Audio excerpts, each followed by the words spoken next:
In 2025, we've announced the highest appropriation. We haven't seen an improvement in discipline. I recently called, Assistant Speaker, for the good police ministers to tender his resignation. You plan him banana tetin na pekem fruit block tomorrow. Thank you, Assistant Speaker. Assistant Speaker, recently we have seen a spike in violent crimes across the country. My question without notice goes to the police minister.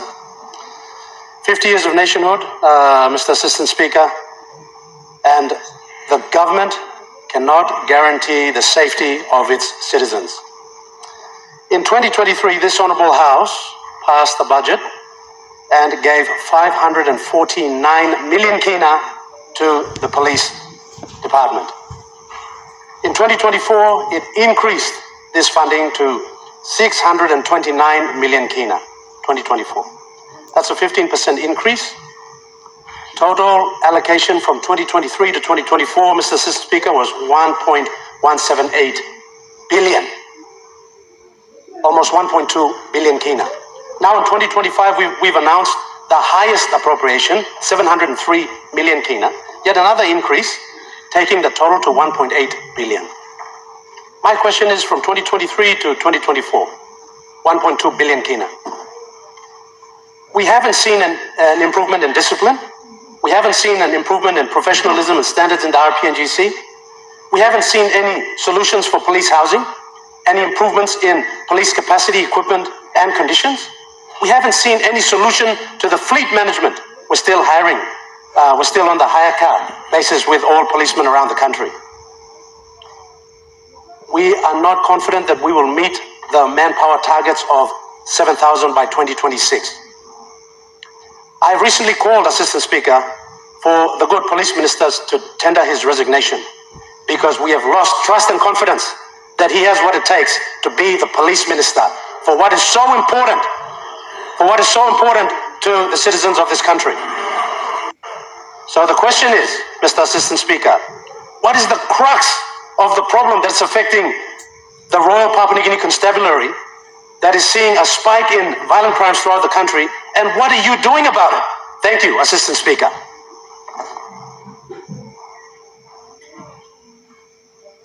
The Honourable Minister of Police. Thank you, Assistant Speaker, and I thank the good Deputy Opposition Leader for the energy that is provided this morning with his question.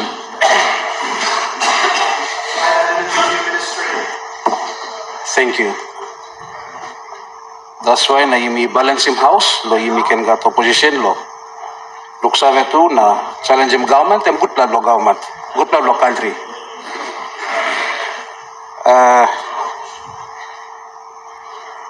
Assistant Speaker, good plan question. I'm talking about budget.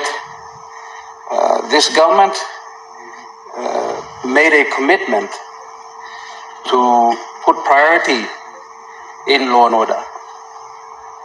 And as it stands on record, we have invested in police as a government for the first time, for the record, Assistant Speaker.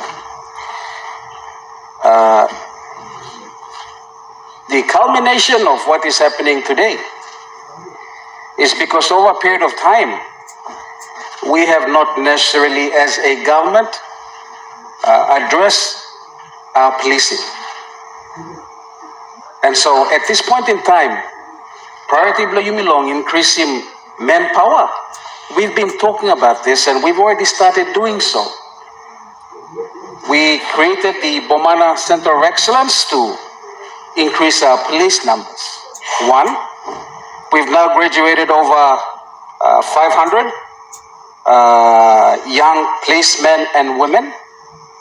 And in the short intervention, we've also started engaging with provincial governments along increasing reserve numbers.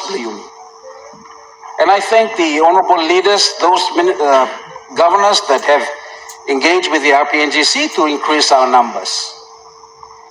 Let me remind the House that law and order is a partnership. It's a partnership. Yumi Olgatatugat money underneath long. One respective all DSIP na PSIP Blumi, Yumi. And I must thank even the opposition. Thank you too long. You play Yusim or liklik money you play Kisim. La you play supporting work Blumi too or sem minister. It takes a collaborative effort. Let's not politicize law and order. Let's deal with what is responsibly our mandated responsibility also. And I thank all of you.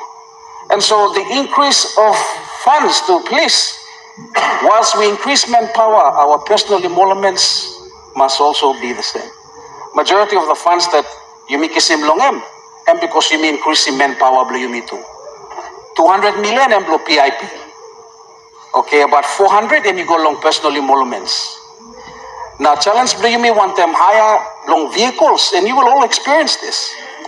We use as one source of supply, which is Ella Motors, and Ella Motors has a huge challenge with vehicles coming into the country. And so while we have purchased, we're still waiting for vehicles to be in country, and therefore it puts us in a position where you may still hire. So this is some of the challenges that we are facing with reorganizing our fleets, vehicle fleets, to support all our provinces and districts in terms of our logistic support for our police force. So, Assistant Speaker, tok money na diklamoni mi pla kisim na address him law and order, and mi pla wok long making. We are taking the responsibility to do so, to ensure that we increase our numbers, provide the appropriate logistics, and the challenges are there, but the intent is there, and we're doing it. So, Assistant Speaker, me just talk thank you. I hope me clear in this la tok money come long, please. We continue to do so. I just appreciate all the members or particularly the provinces that have signed up with the tok Yumilo Reserve, increase the manpower, reserve manpower within each of our provinces for them to be engaging with the RPNGC in terms of increasing our presence in our communities. Thank you, Assistant Speaker. We have a supplementary, Governor.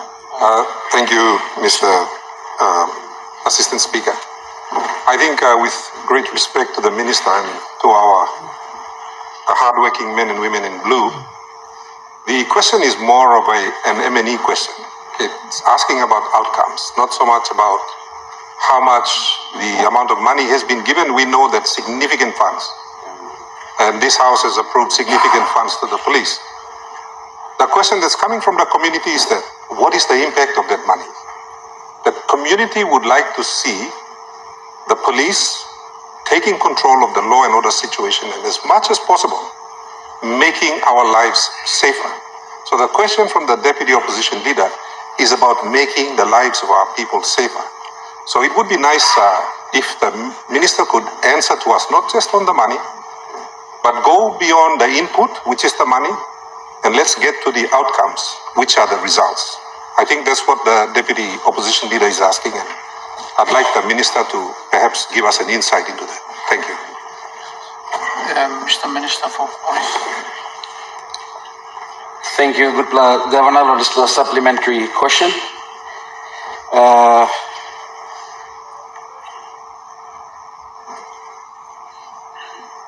Assistant Speaker,